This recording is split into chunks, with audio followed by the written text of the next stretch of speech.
Welcome to Defeat Your Cravings, hosted by Dr. Glenn Livingston, PhD. Glenn has held his doctorate in psychology for more than 30 years and is also a former multi-million-dollar consultant to the big food industry and uses his experience to help you defeat your cravings. This show will help you to focus on dramatically reducing cravings and leave the diet mentality behind, so you can more easily and effortlessly achieve your health, fitness, and body composition goals. Please remember, no doctor-patient relationship is created via this show, and you are responsible for confirming any changes to your diet, health, or psychological routines with an appropriately licensed professional before implementing them. Now, before we get started, if you haven't yet downloaded the free smartphone app to access dozens of these recordings all in one place, as well as to avail yourself of a confidential community for support, motivation, and assistance, please visit the podcast link on defeatyourcravings.com as soon as possible. And now, here's your host, Dr. Glenn Livingston. Hey, it's the very good Dr. Glenn Livingston, and I am here with a kind-hearted woman named Tiffany. How are you, Tiffany? I'm doing great. Thank you. Tiffany has given us the honor of letting us record her story so we could benefit from her wisdom and experience and sense of hope and transformation, and simultaneously from her trials and tribulations and difficulties along the way.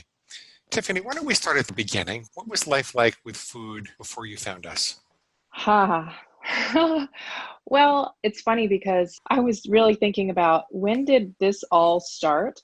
And I have been binging since I was probably 6 years old. Wow. At some level. Yeah, I used to be a latchkey kid and home by myself, and like many kids in that time frame in the 70s and early 80s. And I would just make these crazy, horrible bread with margarine and sugar sandwiches. And I think throughout the years I can track, my mom didn't have great eating habits and I had to finish my plate and I had all these kind of issues around eating. But really, once I got into my college years, I kind of just started on this quest of trying to figure out how to eat and be healthy. Of course, it was driven around looking good or feeling good. And it really had a lot of ups and downs. And I'm in my late 40s. So this has been like 40 years in the making. But I would say in even the last decade, I started having kids. I gained 60 pounds with each pregnancy. How many kids did you have? Just two, but that's enough. But, I feel like I had always struggled with how much to eat, what to eat, doing it right, starting a program, always all or nothing, very perfectionistic. I can do this for a certain period of time, and then I, quote, don't do it right, and I fall off the wagon and go crazy. And I've always said I've, quote, love food, but really I don't drink. I've never done drugs. It's really been my drug of choice is just food, sugar, carbs, just all of it, but just eating and to excess. You and me both, sister. Yeah, right. I know. And so when I would hear you talk and your podcasts and everything, it just was so refreshing to have that acknowledgement that the things that people don't really want to talk about. And I certainly didn't want to talk about it openly. We're not alone. There are a lot of us. Yeah. And then with some bad relationships, I did some secretive eating. I actually started binging and purging for a time. And I thought, man, I've really got some issues. And so here I'm kind of spreading all over the place. That was probably 2 decades ago. But in this whole time, I've never been significantly overweight. I would say that I fluctuate kind of in the 20 to 30 pound range.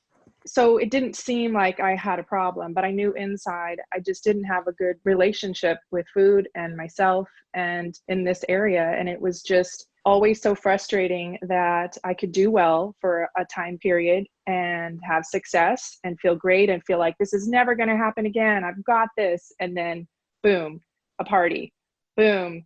I have a bag of chips and all of a sudden now I've eaten a gallon of ice cream and a sleeve of cookies. And now I'm having a pig party for the next 2 weeks because I keep starting over on a Monday and I started on Tuesday. So I have a whole week to get it out of my system, right? Was there anything that helped you in the early days? Yeah, I had done a ton of programs. And usually when there were some type of rules, it was always a slippery slope. I think I was thinking, a rule can be helpful. And then I was afraid to really think that, can I really do that forever? I kind of did this one program where I really learned like, okay, I really dropped a ton of weight. I worked really hard. It was really intense, but I didn't even finish it. It was like the last 2 days and I didn't finish it. And I always regretted that, but I could see what I could do, what I was capable of. But of course I sprung right back up because I couldn't sustain that and it wasn't helpful. So I could learn anyway, some nutrition that would work, but to the extreme, I couldn't hold it there. And I would say more recently in the last 5 years, I joined women's fitness group and they have a really community-based support system. So we work out at 5 a.m, at least I typically do. And then 3 times a year, really work on nutrition. And so part of what I really took on with the intensive was kind of applying the rules that I had learned to work with through them. You knew what to do, you just couldn't stick to it. And Exactly. that was our job to help you do that. Exactly. Yeah. What happened when you joined us? Well, actually, it's funny because I realized I look back and I had found out about you just a little over 2 years ago. And so I had been tinkering around with your ideas and kind of overlapping with my women's group and listening to your podcasts and everything. And so once we got to this time and you had the intensive, I had gotten an email that said it's coming in March. One thing I would say is I feel like I've always given up, but when I really look at it, I've always kept going. I've always thought, well, no, I'm going to keep trying. I'm going to try again. I'm going to try again. And I'm not going to stop until I figure this out about myself. The pig tells you that you're a failure every time you make a mistake, but then you realize that you're still in there, even if you're buried under a pile of pizza boxes and Pop-Tarts, you're still in there. And you stayed in the game until you won the game, and you were determined to do that. Yes, sir. Yeah, absolutely. And I'm actually in this whole other life transformation part. I kind of did a willy-nilly left, kind of changed my job to help my husband this past fall. And I have this big dream. I went to this conference. So I have all these ideas. And I thought, wow, if I'm going to really like take a whole leap in expanding my life dream and have dreams, I need to get this one big thing under control because I feel like I'll be a fraud if I don't. It's the thing that's holding me back from taking myself seriously. So all this kind of explosion of life changes all came into one right here in March. And I just thought, okay, this is it. I have to do this right now. And I'm going to. And so I signed up. Just a couple of months ago, you signed up. I see. Yes. Okay. All right. Yeah. I knew listening to your program that it had great possibility for me.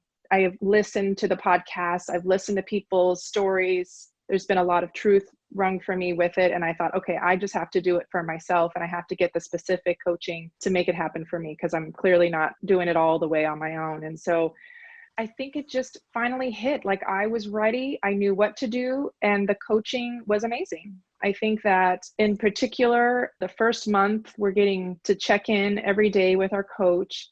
I went on all the calls, and even if I didn't have something brilliant to say or ask, I just listened and I learned a lot from all of us that were going through it. Two of the most powerful tools that have made a huge impact for me with the intensive was all of the work that we do with our big why and then the real-time reputations. Those were huge. I think with the big why, man, that's been powerful and really looking kind of forwards and backwards of why is this important? And every single aspect of my life, this has affected me, obviously, and looking at all of those areas and how I want them to improve. Could you say more specifically what those areas are and what were the revelations you had that you hadn't thought of before? You probably thought about some of this before. So I think putting it all together. So first, of course, there's the vanity part. I want to look and feel great. Really, with my kids, I want to be a good example of health and fitness and mostly just not having an eating problem, not thinking that sugar is the answer to solve all problems or that when you're feeling bad, let's have a cookie. And when you're feeling happy, let's go get some ice cream and all of those things. With my husband, we have multiple conscious pig parties throughout our relationship of over 15 years. Let's get some ice cream. Let's go out here. Let's go out there and eat this. And even our date nights tend to revolve around food. And we're both struggling with those things. And so all of these areas, and then again, even in my professional growth that I want to have, that it's holding me back because I feel like I'm a fraud. So if I'm looking at all of these areas of family, my personal sense of self, just maintaining eating habits that I know how to do, but just couldn't seem to figure out how to stick. And just having that confidence really that 100% confidence that I can do this and I can keep going. All of those areas I really looked at. And then as we looked at the project around the big why not, that was kind of dark for me. It was good. It was really deep. It really made me think about my life as it would be if I just kept doing what I'm doing. I really took a hard look at all of those areas, and I just thought, oh my gosh, I'm just going to forever feel like a schlump. I'm going to just get rid of all the skinny clothes and I'll just wear sweatpants for the rest of my life. A schlump is a Jewish word, isn't it? My grandmother used to say that. I was about to say schlumpadinka, but Oh. too, but I would not be a role model for my kids. They would end up having the eating problems. My husband and I would just lose all motivation to take care of ourselves. And I just had this real visceral feeling about what it would be like if I just kept going the way I was, instead of where the pig tries to convince me or tell me that, oh, you're fine, it's not that bad, right? Because you're only 20 pounds over where you really want to be. So it's really not that bad and you're fine enough. You can start later. And exactly. The pig doesn't want you to see the ghost of Christmas future. Exactly. It doesn't want you to know what's coming down the path. That's for sure. I binged every day, and some days multiple times, right? Or like a big binge where it's maybe not excess of 500 calories, because I've certainly had some 10,000 calorie binges in my life or more. But I would say that every day I was waking up thinking, I can do this, I'm going to eat this way, and then not doing it. So I went from binging every day to I haven't binged once since March 23rd. So I really have just a couple of simple rules. One of them has to do with eating in the kitchen or at all, or eating while I'm cooking, because I'll tend to taste and nibble or just basically eat a whole meal while I'm cooking. And so there was a time when my coach helped me see through the pig squeal of like, oh, I needed to taste this for seasoning. And I tried to pretend that that wasn't a binge. So technically I did do that, but it was really like a bite or two is what I've been off of my plan. So there's that. And then I've lost 15 pounds. So I'm just within a few pounds of my like all-time dream weight, which I haven't been at for, I don't even know, at least 5 years, probably more than that. And I've touched it. I've touched it before and landed for a quick second and went back up into the clouds. I feel so grateful that I did this, especially during this time, because I see all around me friends that are struggling emotionally with the pandemic and stay-at-home orders and all of this. And I am struggling. I have struggles, clearly, but I feel so free and proud that I'm using this crazy time in the world to take care of my craziest, deepest problem. The pig looks at this as a time when, well, you've got the perfect excuse to binge. You've got to put up with so much and it's harder to get healthy food. And a lot of us are all alone. Some of us are quarantined with our kids that are driving us crazy because they can't go to school anymore. And the pig says that's the perfect excuse to binge. But actually, if you can climb this mountain without binging, then you can do anything. You'll always have that memory that you got through one of the worst times in history without binging. It's an opportunity to really prove yourself. Yes. Yeah. And Easter happened. I think what's interesting about figuring out the pig squeals and knowing what is a pig squeal, what is really happening, because it just starts with that little simple idea in your head of like, ooh, this sounds good. Ooh, I really would love a donut right now.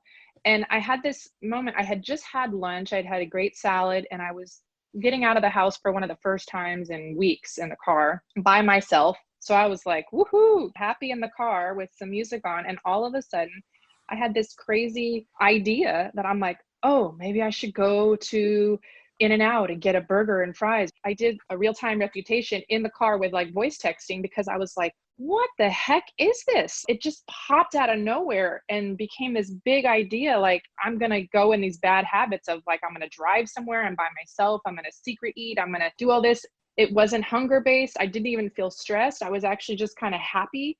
And I think the pig was like, hey, we're happy. Let's go. Let's party. And I was stunned that I even had the thought. But I worked through it with the refutation, which again is a huge tool. I think that's an amazing tool, and it's helped me tremendously through this process of really working through what is the pig trying to say? Why is it a lie? Why would it make you a happier, better person? Thank you. To keep Thank you. it caged Yes, right now. Yeah. Yes, exactly. And so going through all that, I started getting better at telling the pig off. Look, you jerk, I don't know why you're here right now, but I am in the car. I do not need to be binging, and that is just the stupidest idea. Yeah, clearly all these memories of binge activities can pop up, and they have in little moments, even though I'm staying at home most of the time. And so I think understanding that they can come up and creep in at any time, that pig can squeal, but I'm able to logically think through that process and write it out to really solidify the resistance and the strength that I have to fight the pig. Every time makes you stronger. Absolutely. Don't fear the craving, welcome the craving and beat it down. Yeah, absolutely. Yeah. Do you notice any difference in the amount of money that you're spending on binge food? Oh yeah, I've heard you talk through this. I mean, I will say it feels like our grocery bills are high anyway because we have to stock up on stuff as we do this right now. But eating out, I think twice where we've had takeout food. So what happens is I cook most of the time, but when I'm busy and I'm working and it's stressful, my husband helps by buying food for us, taking us out to dinner or getting takeout.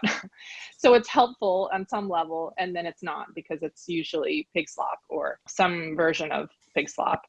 Yeah, I mean, going out is at least $50, $100, depending on where we go and how nice of food we eat. And that's usually even maybe a couple times a week. So we're talking a minimum of $500 a month to maybe even $800 a month. There was times when my husband and I, when we were getting out more and stuff, I would say we would spend even more on treats and ice cream and date night here to go here, and then following up with the dessert over here. And it's easy to say $1,000 a month that we're not spending on binging. Do you see that money in your life, or is it going towards other things that are helpful or other things that are harmful? What happened to that money? Right now, it's an interesting time, right? We're not working, so we need to be different with our money. We don't have as much reserve, or we're trying to be at least conscientious with all that's going on with the economy and finances and work right now. So guarding that money to make sure that we have a good, strong future is really important. A good time to not be putting that money in your mouth. Absolutely. Absolutely. Even though we're not making the same kind of money right now, there's some things we're not spending on, child daycare and activities, but I think that we're holding on to and saving money now, even with less income, way more than we had been. So yeah, that's been huge. Is there anything that I should have asked you, Tiffany, that I didn't ask you? Any insights that you have that you want to share with people? Something you think that works uniquely for you? Anything like that? I think that one thing that I had resisted, I think in the couple years when I was listening to all the podcasts and all your work, is I kept getting stuck on thinking about giving something up forever. Like, oh, I'm going to pick this thing. I'm going to say I'm never going to have bread again. Oh, but then I'm going to want to have bread when I do this.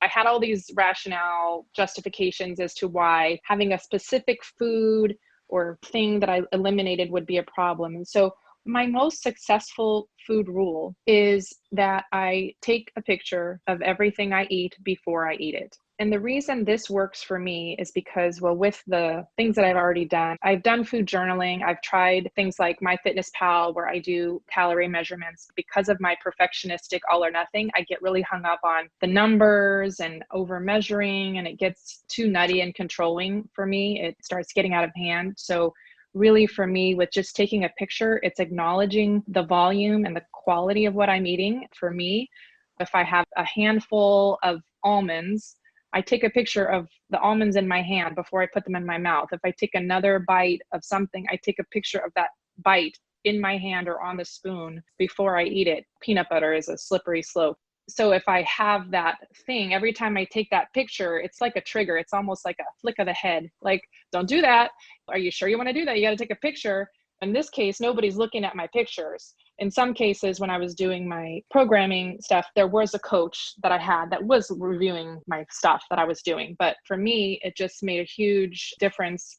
I still do it, and I'm going to do it forever. And I know I can. I can easily take a picture of what I eat before I eat it, and it just makes it that much easier. I know I do have guidelines about decreasing sugar and flour in my food and eating lots of fruits and veggies primarily and those kinds of things. But for me, that one has been huge. What does it do for you? it's simple. I feel like it's efficient and maybe even lazy. It's the biggest bang for my buck. Like, it's the simplest thing that I can do to keep on track and not make it overcomplicated and get the best results. So I feel like at some point I may need to refine my rules. Maybe I need to be tracking more flour and sugar at some point. But right now I'm getting great results with just basically this one simple rule, and then the one about not eating in the kitchen. But those two main rules Stopped your are mindless eating. That's what it sounds like. exactly, that's exactly right. And I think in the kitchen, especially, I'll just graze. So that's when I find that I get my most mindless stuff. And I've buried myself in the pantry and opened up a granola bar with chocolate chips in it, and then had a cheese stick, and, just eating my kids' foods and stuff. And then, like, all of a sudden I don't even realize that I've just eaten all that. So if I don't do that, if I have to take a picture of everything I eat before I eat it, and I don't eat in the kitchen or while I'm eating, then those are the simplest things I can do that are really kind of no-brainers that have made a huge impact. So it doesn't have to be this perfect, calculated, calibrated rule for me, and maybe for someone else. Be a little lazy, because we had to start off with one rule, and this one rule in particular has made a huge difference, and it's going great. So why not? Fantastic. There are 5 main objections people have that prevent them from coming to work with us and stop binge eating. I'd like to go through each of them with you, and I'd like to know what your answer might be for someone who is struggling and thinking about getting started. One of them is, I just can't afford it. I don't have the money to do this. What's your answer to that? Yeah, you can't afford not to. I did think about that. When I had been looking and contemplating getting some coaching with you, at some point there was different options. And this point in time, I know your pricing may have to go up, but at this point in time, it was $500. I've easily saved that in a month of not binging. And now it's been over 2 months. It's already paid for itself. It's already paid for itself. And my goodness, the feeling of happiness and joy and just pride and I have in just relaxation around all this that I haven't had in just a decade or more, probably, or just priceless. So it's absolutely worth it. I'm supposed to say legally that the typical results are posted on our website. We actually have really good typical results, though. At the moment of this publication, for the clients who engage, which means that they email their coach at least every other day. You're supposed to do it every day, but they email their coach at least every other day, and they do the work. They do the mastery challenge. We have a step-by-step mastery challenge, which Tiffany could say a little bit more. The average person who does that gets a 91% reduction in binge frequency and a 50% reduction in food obsession.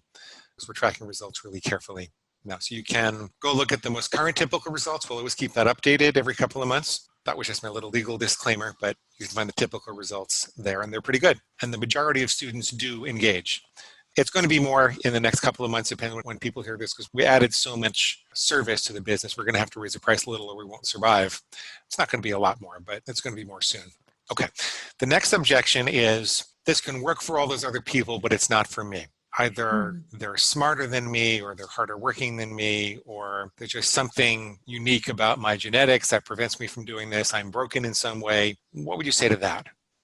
I think the brilliance of the program is that it is exactly what you want and need it to be for you in your specific area. And it can work for everybody because it is about your choices and what you think works for you. You get to have that autonomy to choose and to create and tinker with what is going to be your best strategy.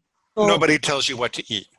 No, not at all. You're really well coached in figuring out your best solution to your problem, because we all know what's worked. We've tried a million things. And so if we can pick the 1 or 2 things that we know have worked the best and get coaching around how to make that stick and how to make it foolproof from the pig squeals, then it's successful. And you absolutely have the possibility of having success, even if you have just not very much weight to lose like myself, but more the emotional weight of carrying this issue for 40 years of your life. Yeah, wow. I mean, my God, it's really unbelievable. In hindsight, it seems so silly that something seemingly simple has been plaguing my emotions and my life for so long, when the solution was here to help me. And once you really just decide, like, I'm going to do it, I'm going to try, it'll all come into place for you. It's like trying to drive a car with square wooden tires for 40 years and then finally realizing there's a different kind of tire. You can figure out how to get someplace. You can kind of move forward if you push hard enough on the gas pedal and you don't mind the bouncy ride, but it's so much easier with the round tire. People say they can't afford the time or it's too much work. What do you think about that? Well, I mean, my gosh, if you really look at honestly how much time you think about binging, act on your binges, hide your binges, recover from your binge, and then start that process all over again, that's usually about as time consuming as it can be. And I know that's what my experience was. You don't have the time not to do this because the effort is really what you want it to be. Yes, you can talk with your coach every day and you can make it really simple. You're not a good typist. You can voice text into your phone to send a message. You can make it pretty fast, but it's really just a few hours a week of the work in that first month are saving you so much time from all of the hours and days and weeks of your life that you've wasted binging.